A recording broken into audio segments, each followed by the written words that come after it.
Assalamualaikum warahmatullahi wabarakatuh.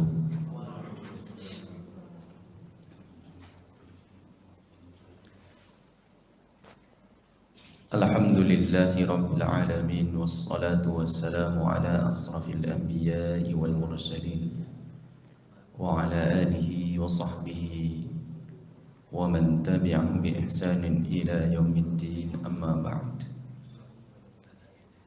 Hadirin jamaah salat subuh yang dimuliakan Allah Subhanahu wa ta'ala. Pada kesempatan pagi ini kita kembali melanjutkan pembacaan kitab Al-Umdatu fi Syarhil Umdah yang ditulis oleh Al-Allamah Al-Imam Bahabuddin Abdurrahman Ibn Ibrahim Al-Maqdisi yang meninggal tahun 624 Hijriah. Kemarin kita sampai di masalah yang ke-65. Maka pada hari ini kita masuk pada masalah yang ke-66.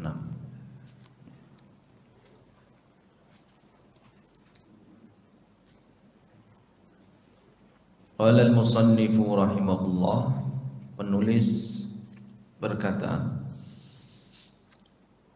semoga Allah mencurahkan rahmatnya kepada beliau. Mas'alatun wal wajibu min dhalika an-niyyatu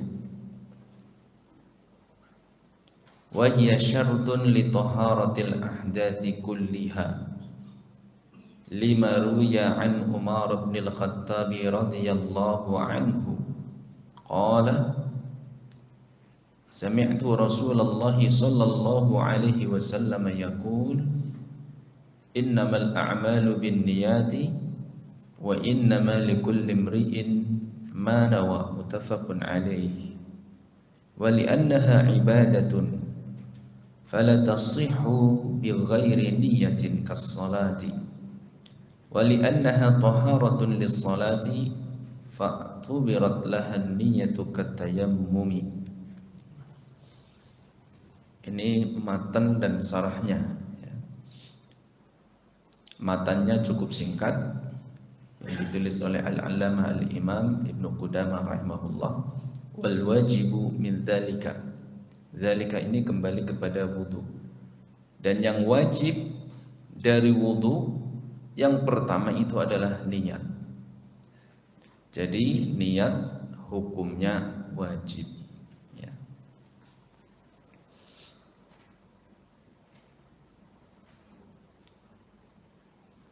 Niat adalah al-qasdu, qasdu syai'in muqtarinan bil fi'li, yaitu kehendak hati untuk melakukan sesuatu yang kemudian diikuti dengan perbuatan.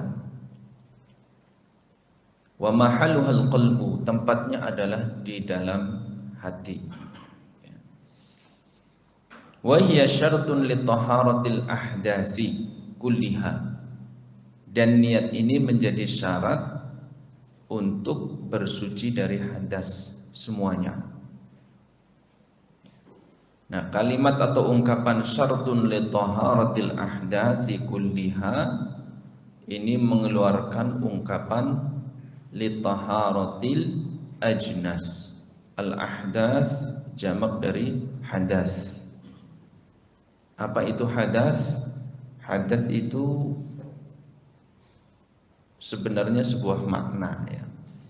Makna terhadap sesuatu yang menghalangi dari sholat, itu ahdas.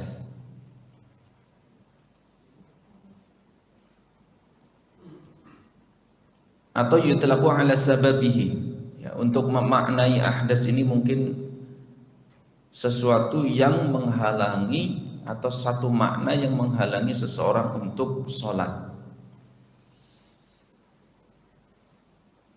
Mungkin agak bagaimana memahaminya, ya. Maka sebagian ulama itu memutlakan, mengatakan bahwa hadas itu diitlaqkan kepada sebabnya saja. Sebabnya, ya, yang menjadikan seseorang terhalangi atau tidak diperkenankan untuk sholat. Jadi dia dikembalikan kepada sebabnya. Contoh misalkan buang angin. Buang angin itu menjadi satu kondisi di dalam tubuh kita yang menjadikan seseorang itu terhalangi atau tidak diperbolehkan untuk sholat. Sebabnya karena buang angin. Itulah hadas. Ya. Jadi secara kasat mata tidak ada. Kalau kita katakan buang angin, anginnya itu materinya. Tapi yang dimaksud bukan materi tersebut, bukan objeknya. Maka sebagian mereka menganggapnya sebuah makna yakumu alal badan atau fil badan. Sebuah makna yang terdapat di tubuh ini, di mana makna tersebut itu menghalangi seseorang dari melakukan ibadah sholat. Karena itu mungkin agak susah untuk memahami ini. Pendekatan maknanya adalah udah yang namanya hadas pokoknya dikembalikan kepada sebabnya. Kalau hadas itu sebabnya ini, buang angin, oh berarti dia sudah ada hadas di dalam tubuhnya atau dia sudah berhadas. Buang air kecil. Nah, secara objeknya, materinya, zatnya itu najis. Tetapi aktivitas dia mengeluarkan buang air kecil itu namanya satu proses makna bahwa dia sudah berhadas, tubuhnya menjadi hadas. Ya, secara makna bahwa tubuhnya menjadi kotor gitu, tapi secara maknawi, bukan secara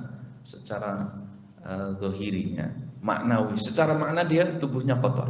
Sekalipun dia katakanlah misalkan sudah cebok, nah, itu sudah cebok, sudah bersih-bersih, tapi dia belum berwudu, maka tetap dia terhalangi atau tidak diperkenankan untuk sholat. Nah ini hadas. Buang air besar, sudah cebok, sudah bersih-bersih, pakai pewangi, selesai. Apakah kemudian dia boleh sholat? Tidak diperkenankan untuk sholat, karena dia masih dalam kondisi muhdits, berhadas, karena belum bertoharoh, belum berwudu. Sehingga dikembalikan kepada satu pendekatan bahwa hadas itu adalah makna, satu makna di mana ketika seseorang mengalami ini, orang tersebut tidak diperbolehkan untuk melakukan ibadah semacam sholat misalkan.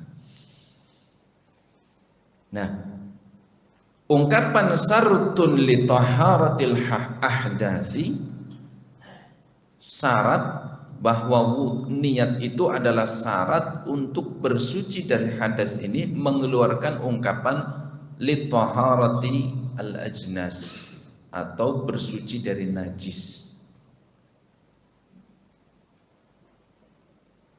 Para ulama menyebutkan bahwa bersuci dari najis itu tidak membutuhkan niat.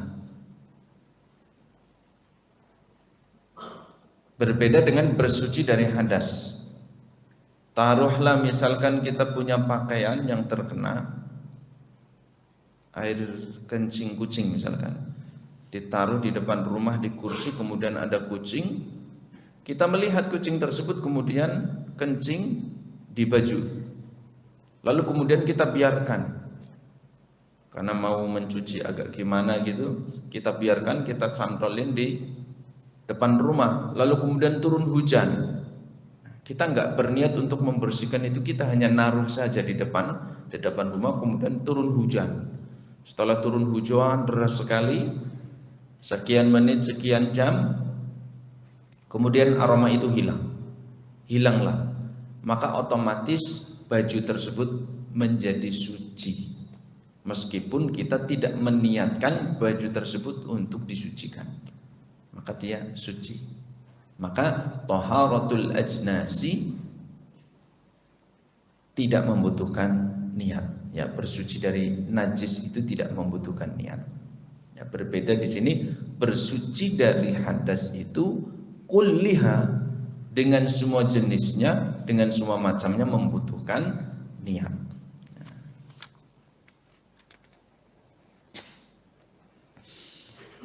Dalilnya adalah dalil yang Ini penting sekali dalil ini dan harus kita hafal, dan hampir semuanya insya Allah kita hafal. Dan ini juga menjadi anak-anak ya, hafalan anak-anak SD ini. Di sini di STT Al-Biru ini hadis yang pertama harus dihafal ini. Hadis tentang niat, yaitu hadis yang diriwayatkan oleh Umar bin Al-Khattab radhiyallahu anhu. Beliau mengatakan, sami'tu Rasulullah sallallahu alaihi wasallam, aku mendengar beliau Rasulullah sallallahu alaihi wasallam yaqulu, bersabda, innamal a'malu binniyati, sesungguhnya al-a'mal, semua amal itu tergantung pada niatnya. Ya, innamal a'malu binniyati. Penambahan alif lam di dalam kalimat al-a'mal itu menunjukkan lil istighraq, artinya mencakup semuanya. Semua jenis amal itu dikaitkan dengan niatnya, tergantung kepada niatnya. Wa innama, dan sesungguhnya, likulli imri'in ma nawa, setiap orang itu akan dinilai menurut apa yang dia niatkan. Hadis riwayat muttafaqun alaih, riwayat Imam Bukhari dan Imam Muslim. Nah, ini hadis pendek tapi kedudukannya sangat luar biasa. Hadisnya sebenarnya cukup panjang. Ini kalau kelas 1, kelas 2, kelas 3 ini masih menghafal sampai potongan ini. Innamal a'malu binniyat wa innamal likulli imri'in ma nawa. Ini masih ada terusannya. Faman kanat hijratuhu ilallahi wa rasuli fahijratuhu ilallahi wa rasuli wa man kanat hijratuhu lidunya aw imra'atin yankihuha fahijratuhu ila ma hajara ilaihi. Di dalam hadis tersebut Nabi memberikan contoh, memberikan permisalan bahwa amal itu tergantung pada niatnya, sebagaimana hijrah. Kalau seseorang hijrah dari kota Makkah ke kota Madinah, niatnya adalah karena Allah dan Rasulnya, maka dia akan mendapatkan pahala tersebut, pahala hijrah. Namun tatkala dia hijrahnya adalah karena ingin menikahi seorang perempuan, maka dia pun akan mendapatkan apa yang dia niatkan. Adapun ibadahnya dia tidak mendapatkan dari hijrah tersebut. Itu salah satu contoh yang langsung diberikan oleh Rasulullah SAW di dalam hadis tersebut. Nah, hadis ini menjelaskan bahwa wudu itu adalah ibadah, sehingga wudu itu harus ada niatnya. Wali annaha ibadatun falatasifu bi ghairi niyatin, karena wudu bersuci dari hadas itu adalah ibadah, ibadah mustaqillah. Sebagian ulama menyebutkan bahwa al-wudu itu ibadatun mustaqillatun, ibadah utuh yang dia berdiri sendiri, bukan ibadah yang kemudian dia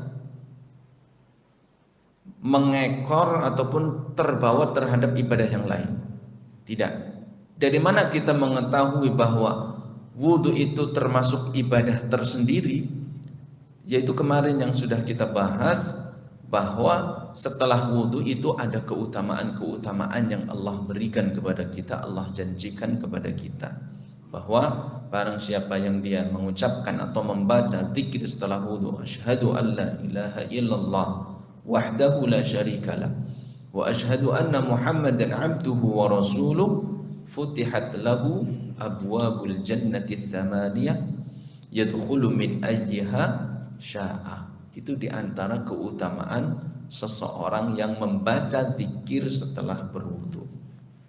Akan dibukakan untuknya 8 pintu surga, padahal masing-masing pintu surga itu akan dimasuki oleh seorang hamba dengan keutamaan amalnya masing-masing. Pintu sholat karena keutamaan sholat yang dia miliki, pintu sedekah karena sedekah yang dia miliki, pintu taubat karena taubat yang dia miliki. Nah, Orang yang berwudu kemudian membaca zikir yang singkat tersebut tidak sampai 1 menit, asyhadu an la ilaha illallah wahdahu la syarikalah wa asyhadu anna muhammadan abduhu wa rasuluh, maka dia akan masuk ke dalam surga untuk memilih lewat pintu mana saja yang dia kehendaki.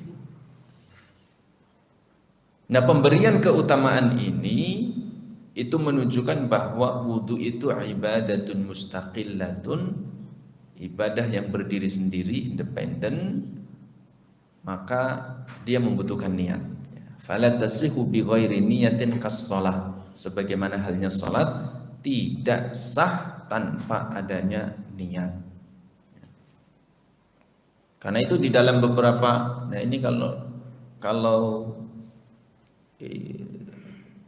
kita membacanya atau membahasnya adalah kitab Al-Mutawwalat, kitab kutub itu Al-Mutawwalat yang syarahnya sudah panjang-panjang itu, maka kita akan mendapati tafassilat di situ, ya, tafsil.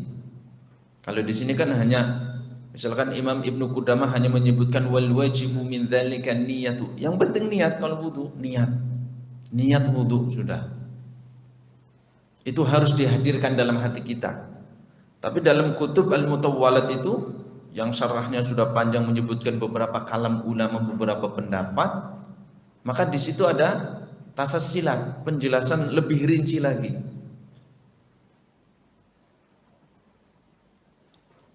Orang itu berwudu untuk apa?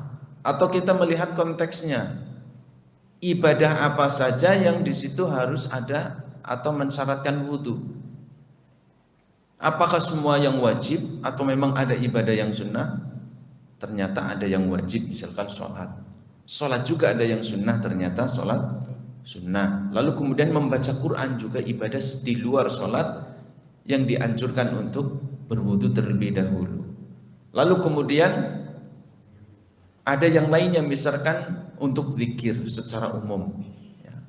Karena Nabi SAW dia suka ketika berzikir dalam keadaan suci, sehingga Nabi SAW termasuk senantiasa menjaga wudunya, ya, senantiasa menjaga wudunya karena dia suka kalau dalam kondisi bersuci, dia dalam kondisi berzikir itu dalam keadaan suci, ya, dalam keadaan suci. Nah, ibadah-ibadah yang mensyaratkan niat ini kemudian ditafsil oleh para ulama. Ada yang mensyaratkan kalau dia wudu kemudian niatnya adalah mau membaca Quran, maka setelah itu kalau dia mau sholat zuhur tidak boleh, karena dia niatnya adalah hanya untuk membaca Quran. Jadi niat di situ itu harus ada ta'yin, penentuan secara khusus, penetapan dia niatnya untuk apa, supaya jelas. Karena niat itu adalah yang membedakan antara satu ibadah satu dengan ibadah yang lain. Membaca Quran ibadah, sholat ibadah, masing-masing ibadah sendiri, maka harus niatnya harus jelas untuk membedakan satu ibadah dengan ibadah yang lain. Tapi di sini hanya disebutkan wal wajibu min dzalika niyatu, bahwa yang wajib itu adalah niat saja, niat. Tidak disebutkan tafassilat, perincian niatnya itu seperti apa. Dan yang paling gampang untuk memahami dan paling enak ya udah, pokoknya kalau kita wudu dan niat wudu saja, niat lit thaharah, niat untuk bersuci. Dimana dengan bersuci ini semuanya boleh, untuk sholat boleh, membaca Quran boleh, lalu kemudian untuk berzikir boleh, sehingga tidak perlu ada tajdidun niyah, ya, dan tajdidul wudu. Misalkan kita mau berwudu kemudian mau baca Quran, kalau kita niatnya hanya untuk membaca Quran saja, maka ketika masuk waktu sholat zuhur dalam kondisi kita belum batal, berdasarkan niat tersebut kita harus tajdidul wudu, memperbaharui wudunya. Karena niatnya sudah berbeda dari niat yang pertama hanya untuk baca Quran, niat yang kedua kita mau sholat, maka kita harus wudu lagi. Itu contoh misalkan tafsil tentang masalah niat. Tapi yang enak itu udah, kalau kita wudu niat untuk lil wudu gitu aja. Wudu itu ya semuanya yang disyaratkan adanya wudu itu apa aja? Ibadah sholat, membaca Quran, mau sholat sunnah atau wajib, semuanya masuk ke situ. Itu lebih simpelnya, lebih enaknya di sini. Sehingga disebutkan wal wajibu min dzalika niyatu. Yang penting kita menghadirkan niat ketika berwudu. Wa li'annahu taharatun lis-salati fa'tubirat lahan niyatu katayammum. Karena wudu itu adalah bersuci untuk sholat, maka diwajibkan ada niat di dalamnya sebagaimana tayamum. Ya, tayamum harus ada niat karena itu adalah bersuci untuk sholat.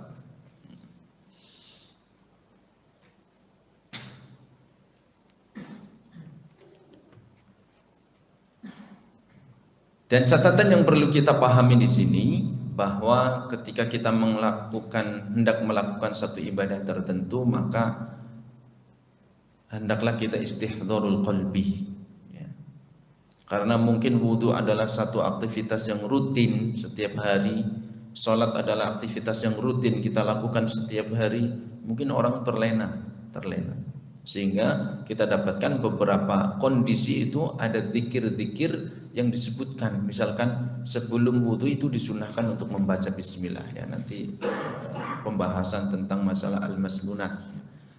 Ya, hal-hal yang sunnah di dalam wudu. Biasanya misalkan di situ disunahkan untuk membaca tasmiyah, membaca bismillah. Bismillah itu adalah untuk membantu supaya istihdharul qalbi itu ada. Bukan langsung kemudian kita melakukan cuci tangan, tidak. Tapi kita menghadirkan hati ketika kita hendak melakukan ibadah tersebut. Itu masalah yang ke-66. Masalah yang ke-67, mas'alatun wal ghuslu marratan. Lalu yang wajib yang kedua dari berwudu itu adalah wal ghuslu marratan. Mencuci atau membasuh sekali-sekali. Ma khallal kaffaini, itu matanya. Membasuhnya sekali saja dari anggota tubuh itu, sekali-sekali, itu yang wajib. Ya'ni al-ghasl al-wajiba marratan li'anna an-nabiyya sallallahu alaihi wasallam tawadda'a marratan wa qala hadha wudu'un man lam yatawadda' bihi lam yaqbalillahu minhu salatan. Thumma tawadda'a marrataini wa qala hadha wudu'un man tawadda'ahu a'tahu Allahu kiflaini minal ajri. Thumma tawadda'a thalathan wa qala hadha wudu'i wa wudu'ul mursalina qabli, akhrajahu Ibnu Majah. Wa qawluhu ma khalal kaffaini ya'ni anna ghaslahuma ghairu wajibin wa qad dzakarna dzalika fis sunan. Masalah yang ke-67 ini memberikan petunjuk informasi kepada kita bahwa yang wajib setelah niat di dalam wudu itu adalah kita membasuh anggota wudu hanya sekali saja, tapi dengan hitungan yang sempurna, hitungan yang al-isti'ab, menyeluruh sampai betul-betul anggota tubuh tersebut tidak tersisakan yang kering. Wal ghuslu marratan yakni maksudnya adalah al-ghuslal wajib marratan. Basuhan yang wajib itu adalah sekali saja. Wajah sekali, tangan sekali, kaki sekali. Kenapa? Dalilnya adalah yaitu fi'lun Nabi sallallahu alaihi wasallam.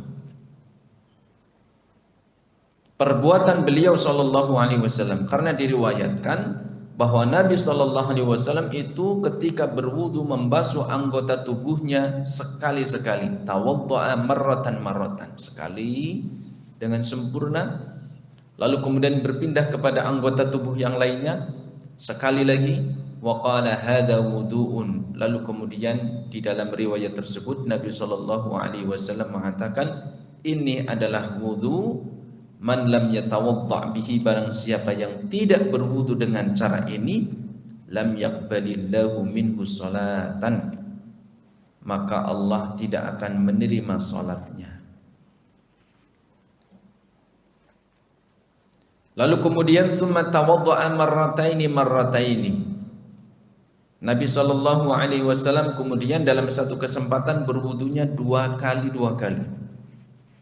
Membasuh muka dua kali, membasuh tangan dua kali, dan anggota tubuh yang lainnya dua kali. Kemudian beliau bersabda, hadza wudu'un, ini adalah wudu man tawadda'ahu, barang siapa yang berwudu dengan wudu demikian, a'atahu Allahu kiflaini minal ajri, Allah akan memberikan dua tingkatan dari pahala, dua kantong, dua tingkatan, dua lipatan dari pahala. Summa tawadda'a thalathan, lalu kemudian beliau berwudu tiga kali, basuhannya tiga kali. Wa qala hadza wudu'i, ini adalah wuduku, wa wudu'ul mursalina qabli, dan wudu para nabi sebelum aku. Diriwayatkan oleh Imam Ibnu Majah di dalam kitab sunannya.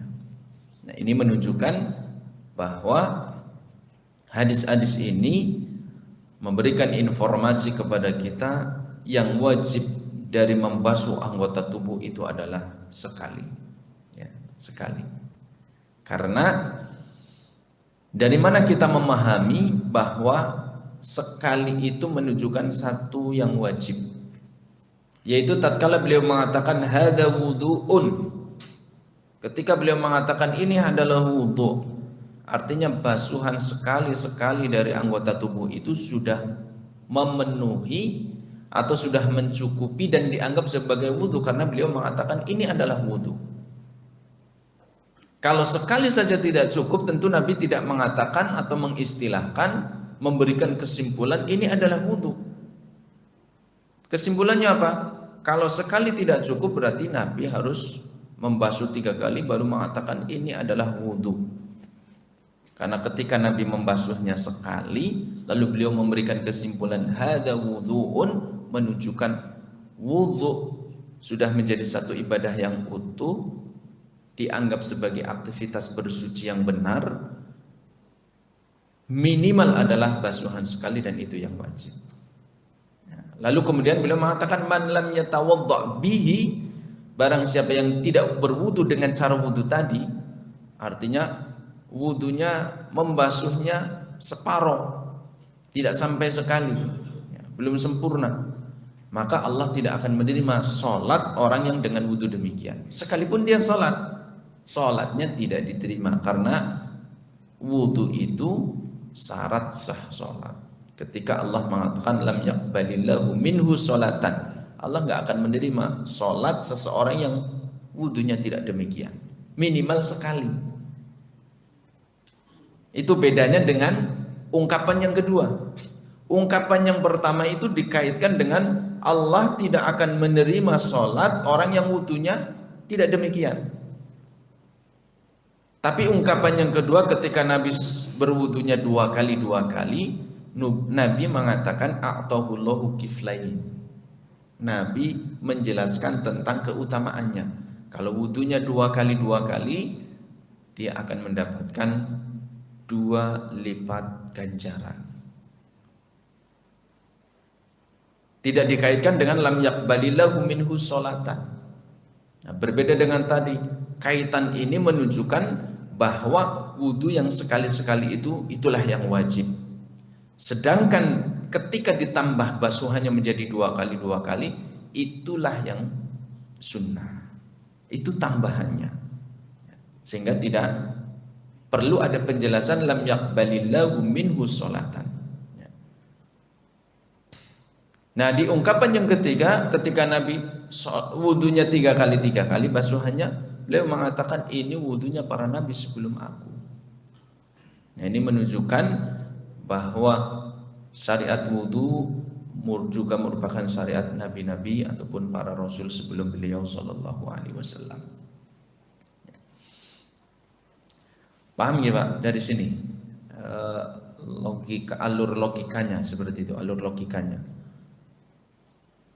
Karena terkadang dalilnya sama, seseorang memahami berbeda. Ya, karena otak manusia kan beda-beda, sehingga memahaminya berbeda. Nah di sini seperti tadi, cara menarik atau alur logikanya seperti itu. Kenapa kok yang wajib sekali bukan 3 kali? Jadi ini untuk menjelaskan, ada anggapan gitu ya, ada anggapan di antara kita karena mungkin sibuk dengan aktivitas sehari-harinya, kurang membaca, kurang informasi, menganggap wudhu harus 3 kali.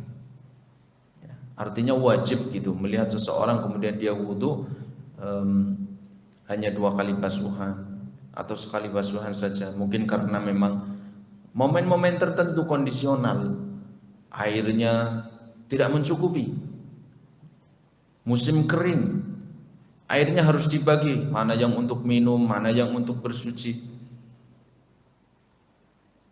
Atau keterbatasan air karena kondisi, misalkan pernah saya merasakan waktu itu di ibu kota, PAM mati seharian dari pagi sampai malam. Kita merasakan betapa kita sangat berhati-hati sekali menggunakan air. Gelisah hati kita ya. Ketika mulai susut ya, di baknya itu sudah mulai setengah, ada anak, ada istri, masing-masing butuh buang hajat untuk bersih-bersih, nanti untuk berwudu. Nah ini kita harus betul-betul, air yang terbuang sedikit itu sayang sekali.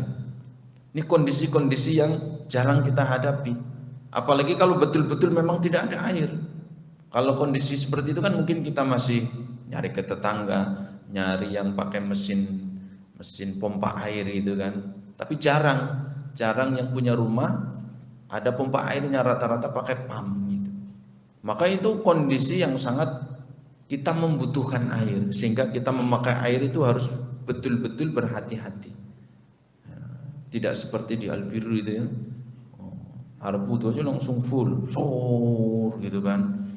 Kita nyaman aja di sini, tenang aja.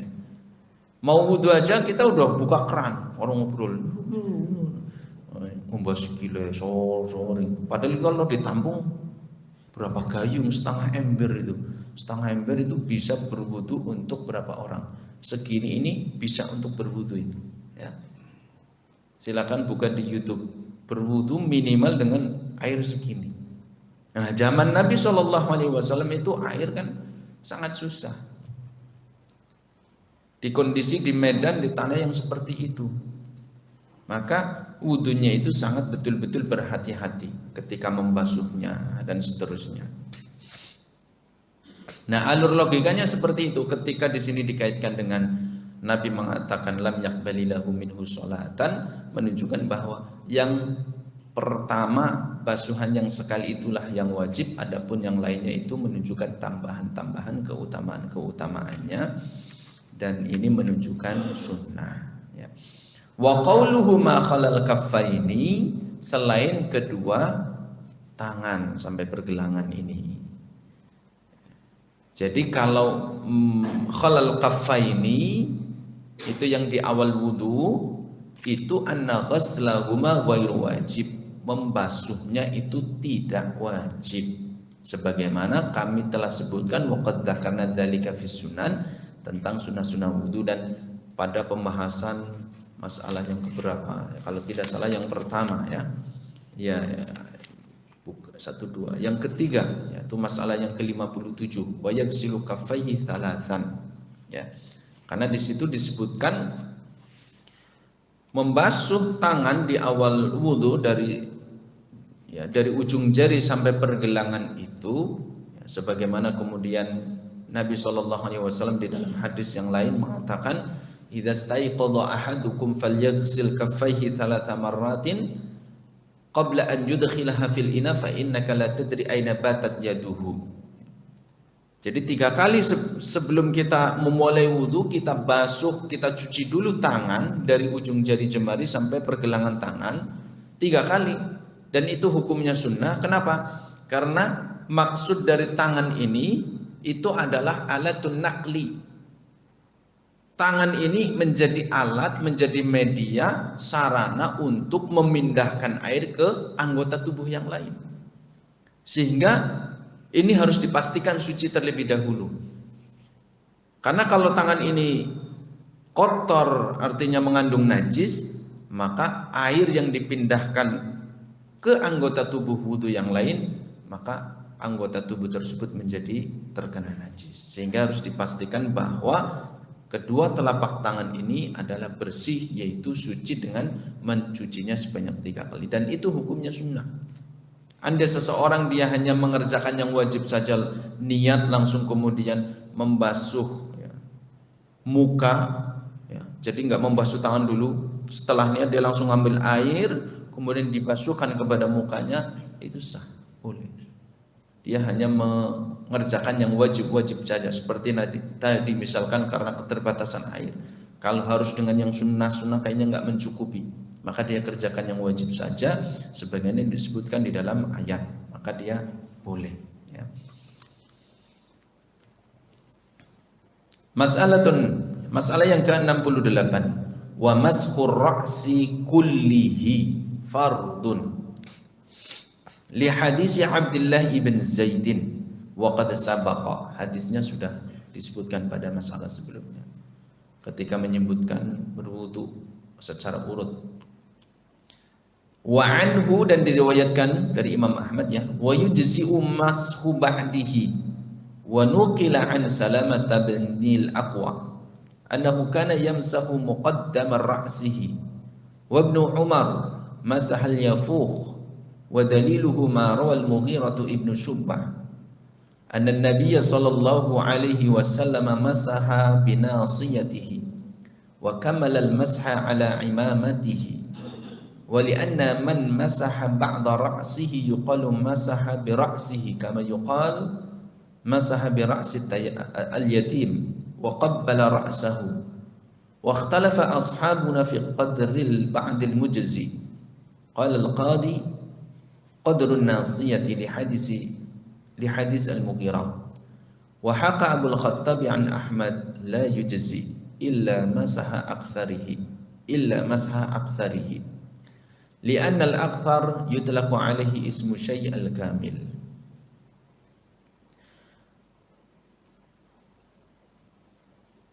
Masalah yang ke-68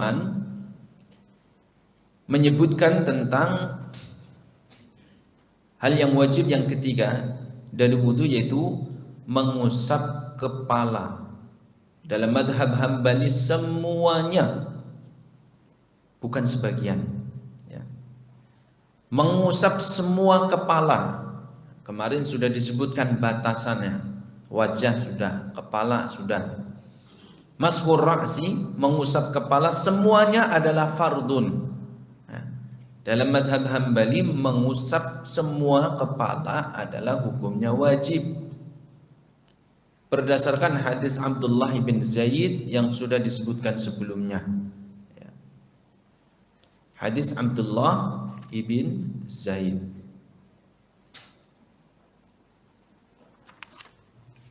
yang ada di masalah yang ke-62 itu, yang menjelaskan tentang sifat wudu Nabi sallallahu alaihi wasallam.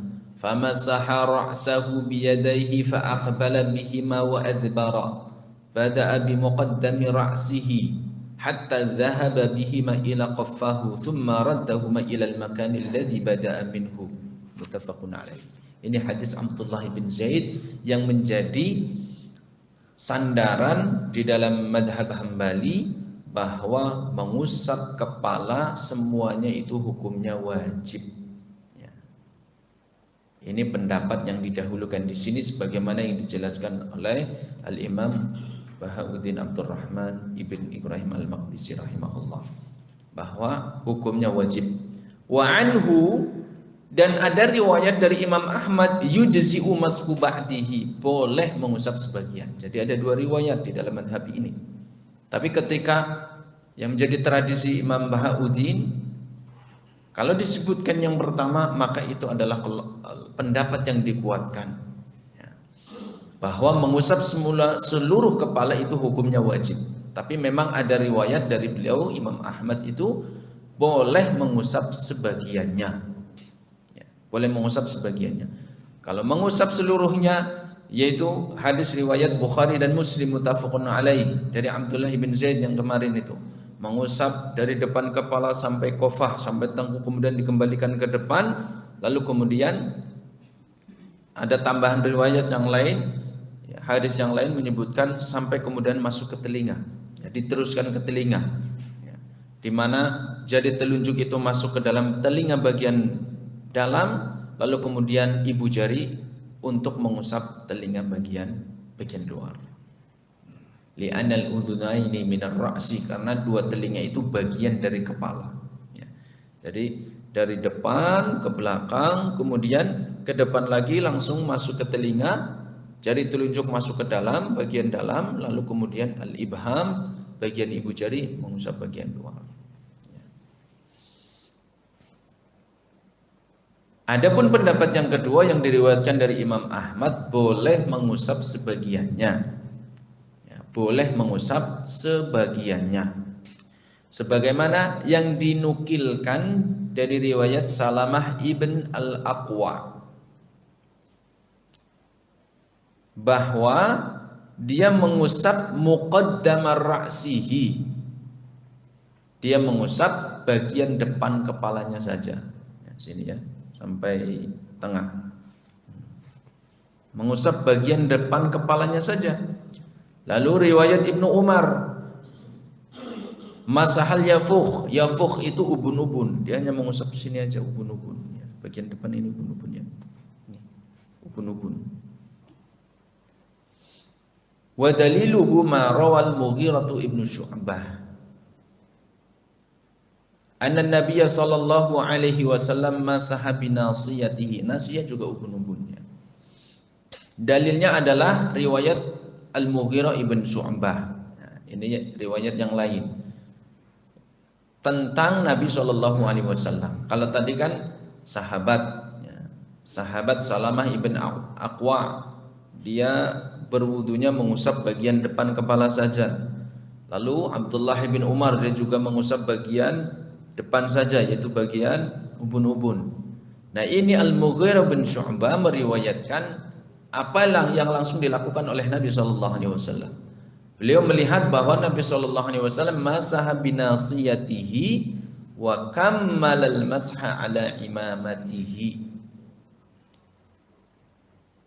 Sesungguhnya Nabi sallallahu alaihi wasallam itu mengusap nasiyahnya, bagian ubun-ubunnya, lalu kemudian menyempurnakan usapannya itu ke imamahnya. Imamah itu yang digulung-gulung, itu imamah. Kalau ghutrah itu yang seperti ini, seperti kain kerudung ditaruh saja, itu ghutrah yang sering kita lihat dari masyayikh yang Timur Tengah, itu namanya ghutrah. Kalau imamah itu yang digulung-gulung seperti ini, ya, di atas itu imamah. Jadi kalau diambil seperti ini, dia ada space untuk kepala. Kalau ghutrah diambil kan dia langsung, karena kain, beda dengan imamah. Nah, Nabi SAW ketika berwudu demikian, imamahnya dikebelakangkan seperti ini, lalu dia mengusap seperti ini, mengusap nasiyahnya bagian ubun-ubun, kemudian menyempurnakan usapan itu ke imamahnya. Cuma tidak disebutkan menyempurnakannya itu apakah seperti riwayat Abdullah bin Zaid, ya, dikembalikan ke depan. Hanya disebutkan wa kammalal masha ala imamah, ala imamatihi. Ada yang menyebutkan bahwa Nabi hanya membukanya saja seperti ini. Nah, lalu kemudian menyempurnakan usapan itu kepada imamahnya. Ini 3 dalil dari sahabat, athar dari sahabat, dan juga kemudian hadis dari Nabi SAW, dari perbuatan beliau SAW. Ada riwayat yang menyebutkan bahwa mengusap kepala itu sebagiannya saja, ya, sebagian saja. Kalau laki-laki kan gampang, Pak. Ya, ambil pecinya, taruh gitu kan. Lalu kemudian rambutnya juga pendek, itu enak, tidak masalah. Biasanya yang agak masalah itu perempuan, kaum wanita. Apalagi misalkan tempat wudhunya terbuka, ya, artinya tidak betul-betul tertutup dari pandangan orang, seperti samping misalkan kalau ada orang lewat, perempuan wudhu misalkan di samping di luar, ketika buka ini kerudungnya, maka akan terlihat. Lalu kemudian rambutnya juga panjang, rambutnya juga panjang, ya, dari depan ke belakang, kemudian dikembalikan ke depan, diwal-diwal, diwal-diwal bahasa orang sininya diwal-diwal. Wah, anaknya teka, "Ma, melayu anaknya, astagfirullah." Nurani genderuwo. Orang betul mengarep kabeh kayak gini. Itu kalau perempuan. Maka ada sebagian yang mengambil pendapat itu, bahwa rambut ini diistilahkan kayak imamah kayak gitu. Jadi dia kerudung, di sini pakai kerudung, cuma dibuka aja kerudungnya kayak gitu. Nah, kemudian dia mengusap ke sini semampunya sampai nasyahnya, kemudian ditutup lagi, selesai.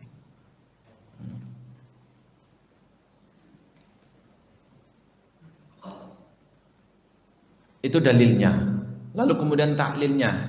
Taklil untuk menguatkan pendapat, mungkin kemarin sebelumnya sudah disinggung, bahwa ada riwayat yang menyebutkan boleh mengusap sebagian.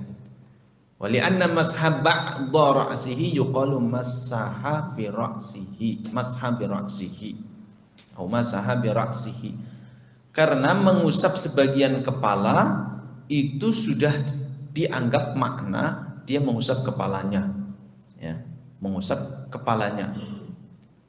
Kama yuqalu masaha bi ra'sil yatimi wa qabbala ra'sahu.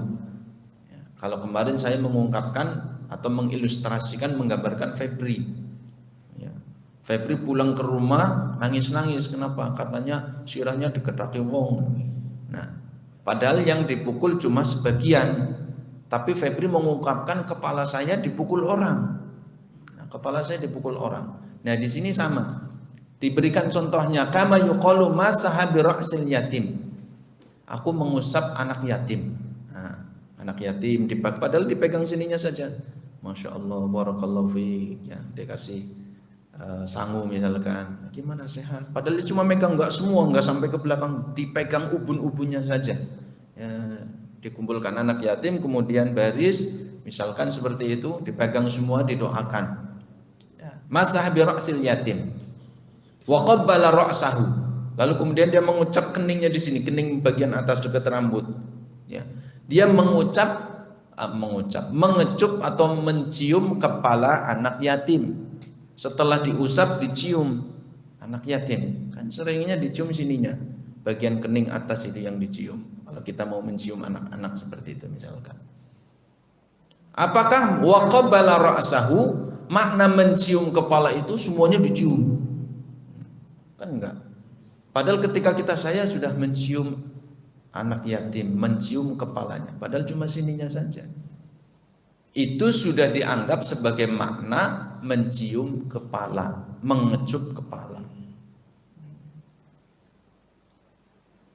Jadi ketika seseorang dia berwudu mengusap sebagiannya, dia sudah dianggap sebagai masaha bi ra'sihi kullih, dia sudah mengusap kepala seluruhnya. Ini taklilnya, ini argumentasi secara taklil, ya, bahwa orang yang demikian itu sudah dianggap mengusap kepalanya, ya. Meskipun hakikatnya yang diusap, yang dicium, yang dipegang adalah sebagian dari kepala, tapi itu sudah lumrah, sudah menjadi bahasa sehari-hari, termasuk di kalangan orang Arab. Orang pegang kepala, padahal ubun-ubunnya dia sudah dianggap memegang kepala. Kita mencium keningnya, bagian atas bagian kepala, kita sudah menganggap menyebutnya itu mencium kepalanya. Nah, ketika makna ini dalam sehari-hari sudah dipahami demikian, ketika dibawa kepada makna wudu, mengusap bagian kepala, lalu dia hanya mengusap sebagiannya, maka dia sudah masuk ke dalam makna Wamsahu biruusikum, mengusap kepala, sudah masuk ke dalam makna tersebut. Wakhtalafa ashabuna fi qadril ba'dil mujzi. Nah, perbedaan itu yang kemudian yang agak panjang lebar di sini, yaitu perbedaan tentang kadarnya, seberapa luasnya, volumenya itu berapa. Seseorang dikatakan dia mengusap sebagiannya, lalu kemudian disimpulkan bahwa dia sudah mengusap kepala semuanya, itu seberapa. Qala al-Qadi, pendapat Imam al-Qadi, qadrun nasiyah, seseorang dianggap sudah mengusap seluruh kepalanya, minimal dia adalah mengusap seluas bagian ubun-ubun. Kalau dia mengusapnya bagian ubun-ubun, maka itu sudah masuk ke dalam makna wamsahu biruusikum, mengusap kepala, sudah masuk dalam makna tersebut. Ya. Artinya boleh mengusap sebagiannya, itu sudah dianggap sebagai mengusap kepala. Artinya kalau dia hanya mengusap sininya saja, bagian atas telinga kecil satu garis, maka tidak dianggap, itu belum sah. Di hadis Al-Mughirah, ya, kata Imam Al-Qadi berdasarkan hadis Al-Mughirah, ya tadi, di mana Nabi SAW masaha binasiyatihi. Wa haka Abul Khattab an Ahmad, Abul Khattab meriwayatkan dari Imam Ahmad, la yujzi'u, tidak boleh, illa masha aksari, illa masaha aktsarihi, kecuali dia mengusap lebih banyak dari nasiyahnya. Kenapa? Li'annal aktsar yutlaqu alaihi ismu syai'il kamil, karena dianggap bahwa dia itu mengusap semuanya.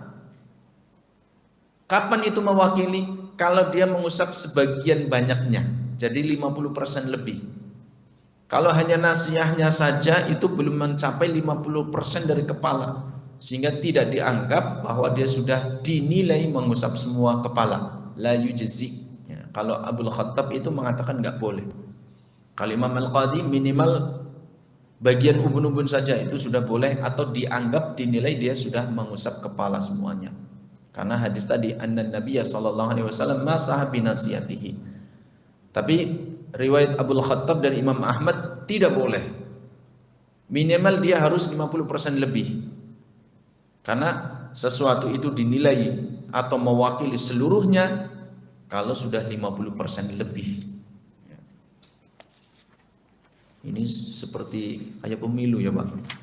Kalau pemilu itu kan juga 50% suara rakyat plus 1. Nah, dalam pemilu, beberapa pemilu seperti itu.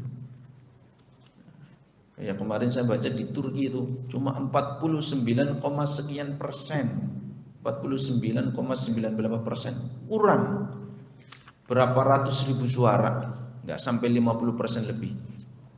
Harus putaran kedua. Itu di Turki saya baca itu. Itu satu ungkapan, satu kesepakatan bahwa 50% lebih dianggap mewakili suara semuanya.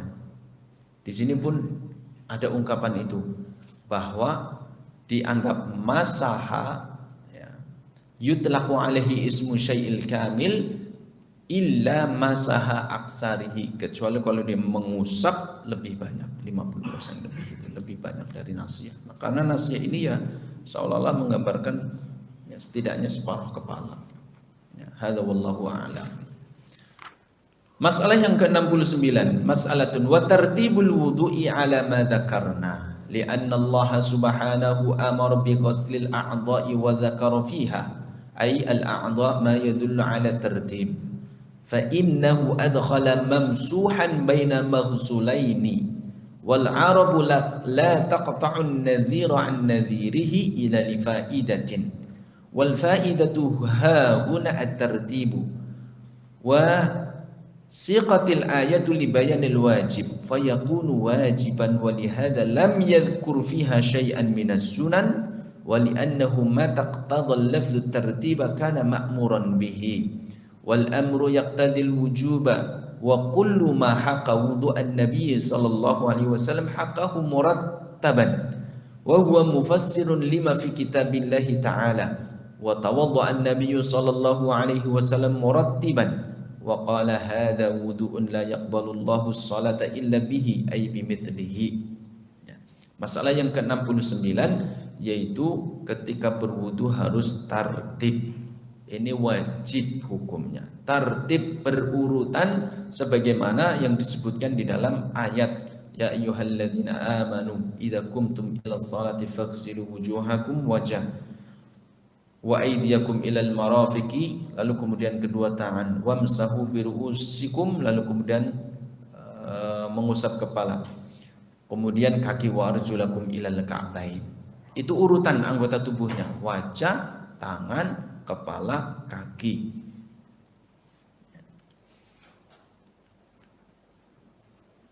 Li'anna Allah subhanahu, karena Allah menyuruh bi ghaslil a'dha'i, membasuh anggota-anggota wudu, wa dzakara fiha ay al-a'dha ma yadullu 'ala tertib. Nabi itu Allah Subhanahu wa taala itu menyuruh membasuh anggota wudu. Ini logika berfikirnya demikian.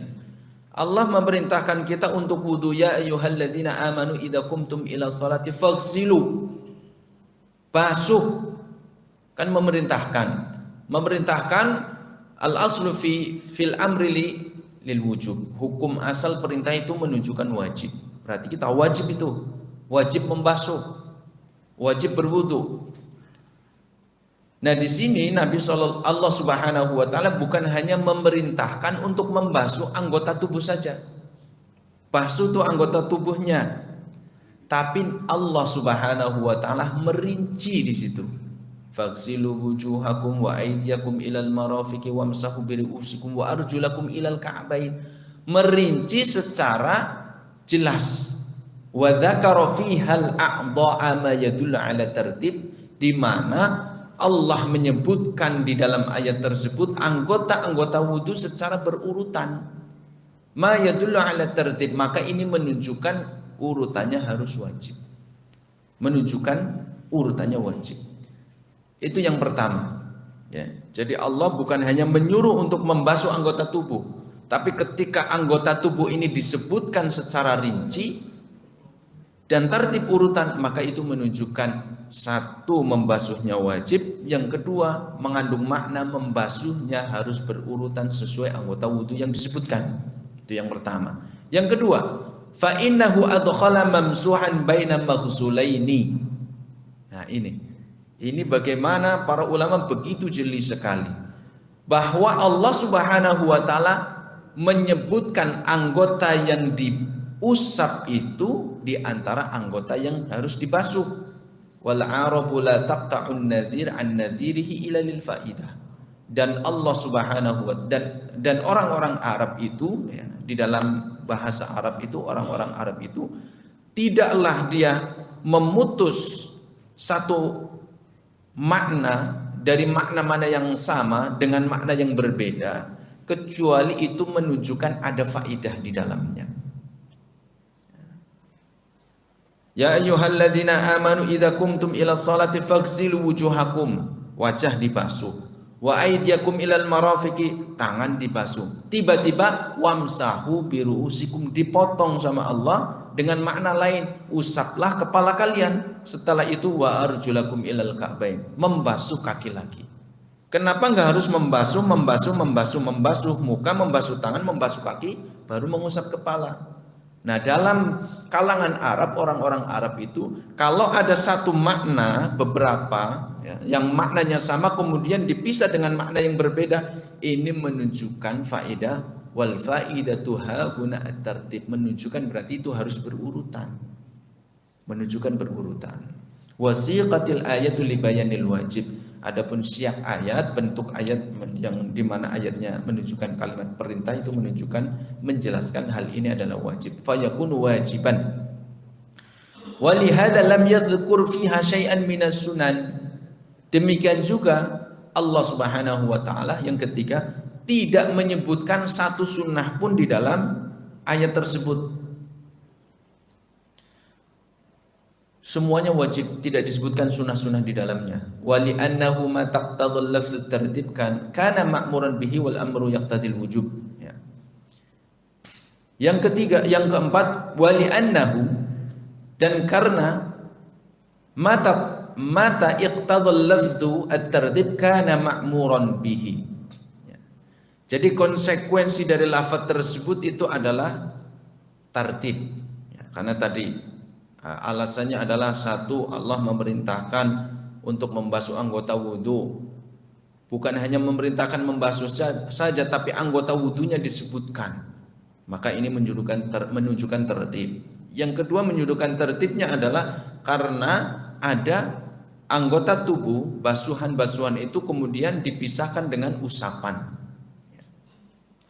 Maka ini menunjukkan lafaz tersebut itu menunjukkan konsekuensi yang tertib. Kana ma'muran bihi. Lalu kemudian ada perintah, ya, ma'muran bihi, untuk dikerjakan. Itu yang diperintahkan. Wal amru yaqtadil wujub. Sehingga ini menunjukkan perkara tersebut adalah wajib karena Allah memerintahkannya, ya, sehingga hukumnya wajib. Itu yang keempat. Wa kullu man haqa wudu'an nabiyya sallallahu alaihi wasallam haqahu murattaban. Semua yang meriwayatkan tentang wudu Nabi sallallahu alaihi wasallam, mereka semua meriwayatkan wudu beliau secara tertib, ya. Hadis Utsman, hadis Ali, lalu kemudian hadis Abdullah bin Umar, semuanya menunjukkan atau menjelaskan bahwa Nabi itu wudunya berurutan semua. Wa huwa mufassirun lima fi kitabillahi ta'ala. Maka hadis ini, riwayat-riwayat dari para sahabat ini sebagai tafsir penjelas terhadap apa yang disebutkan di dalam ayat Al-Qur'an.